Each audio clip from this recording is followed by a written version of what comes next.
उत्तर प्रदेश की सियासत और जौनपुर की सरजमी जहां हवाओं का रुख कभी किसी के इशारे के बिना बदलता था, तो वो था उमाकांत। 3 फरवरी 1954 को एक शख्स ने जन्म लिया जिसने पूर्वांचल की राजनीति की परिभाषा बदल दी। नाम था बाहुबली उमाकांत यादव। मछली शहर की संकरी गलियों से निकलकर दिल्ली के संसद तक उमाकांत का नाम सत्ता की धमक का पर्याय बन गया था।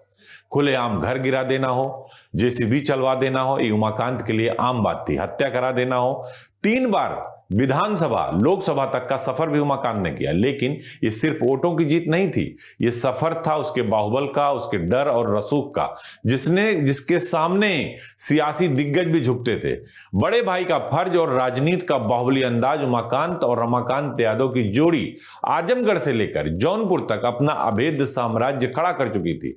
ये केवल राजनीति नहीं है, ये पूर्वांचल में सत्ता और खौफ का ऐसा ऐतिहासिक अध्याय था जिसे आप भूल नहीं सकते, जिसे आप मिटा नहीं सकते। और वक्त के बदलते पन्नों के साथ ये साम्राज्य इतिहास की धूल में समेटा जा रहा है। चाहे शाहगंज में पुलिस वालों की हत्याकांड का मसला हो या फिर एक ही राजपूत परिवार के लोगों को जिंदा दफन करने का मामला रहा हो।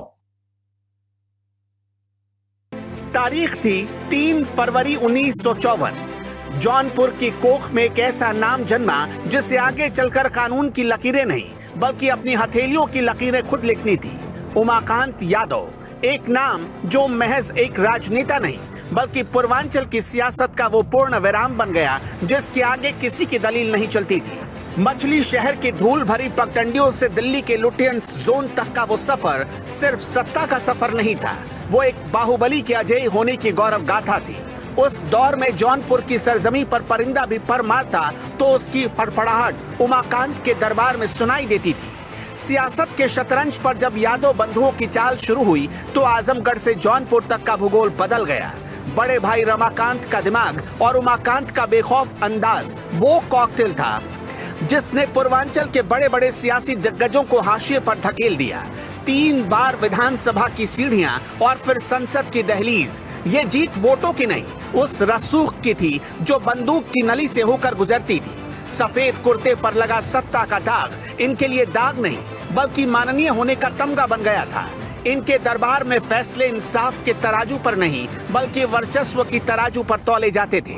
लेकिन नियति का अपना ही एक बुलडोजर होता है जो जब चलता है तो फिर महलों और मकबरों में फर्क नहीं करता। वही उमाकांत जिनकी एक भ्रुकटी तनने से जिले की मशीनरी थम जाती थी, आज उम्र कैद की बेड़ियों में बंधे वक्त का हिसाब कर रहे हैं। 1995 के उस खूनी कांड की गूंज ने दशकों बाद पीछा किया और सत्ता की वो सारी धमक जेल की एक तंग कोठरी में सिमट गई। जौनपुर की हवाएं आज भी बहती हैं, लेकिन अब उसमें वो खौफ नहीं, सिर्फ एक ढह चुके साम्राज्य की धूल है। बाहुबल का वो अध्याय अब इतिहास के रद्दी पन्नों में दफन हो रहा है, जहां सिर्फ एक ही सबक बचा है, वक्त से बड़ा कोई बाहुबली नहीं होता। देखिए, ये इन्हीं के कुछ लोग बताते हैं। यादों में बहुत बड़े बड़े नेता चूंकि हो गए, मुलायम सिंह हो गए, तो नेता के रूप में तो वही मशहूर है पूरे देश भर में यादवों के, और उत्तर प्रदेश में खास तौर से।